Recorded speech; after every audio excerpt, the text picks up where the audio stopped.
Nakakain ka na ba neto? Isang buteteng laot na nakakatakot daw kainin dahil nakakalason. Isang exotic food na naman yung ating titikman. Pawang eksperto lang yung pwede magluto nito. Kaya ikaw kung hindi ka marunong, wag mo nang tangkain para hindi ka mapahama. Uulitin ko, isang eksperto lang yung pwedeng gumawa nito. Tara, simulan na natin. Dito ay nagpainit nga lang pala ako ng butter. Magigisa nga lang pala ako dito ng bawang at sibuyas. Hahaluin lang natin to hanggang mag-translucent. After nyan, isusunod naman natin dyan yung luya nang sa ganun ay mawala yung lansa. Dito sa part na to, ilalagay na natin yung butete o yung tinatawag na otel. Pinakuluan ko nga lang pala to nang sa ganun ay mawala yung tinik-tinik na nakabalot sa kanyang katawan. Maglalagay nga lang pala ako dito ng patis, laurel at paminta. Ang luto nga pala natin dito ay pinakunot, sa madaling salita, gata. Ikaw ba nakakain ka na nito? Baka pwede mo naman i-comment kung ano yung mga luto na ginagawa nyo dito. Nilagay na nga pala natin dito yung pangalawang gata at pakukuluan natin to ng 2 to 3 minutes. Ay grabe ba, hindi na ako makapaghintay na ipulutan to.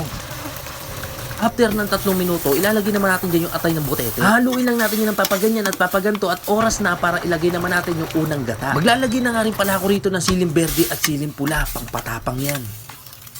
Maglalagay na nga pala ako rito ng konting asin, sabay halu-haluin natin yan.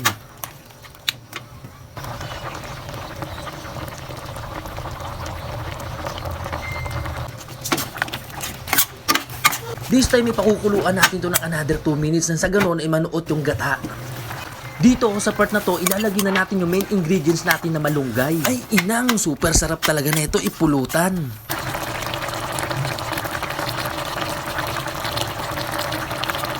Tara, plating tayo. Panibagong exotic food na naman yung ating lalantakan.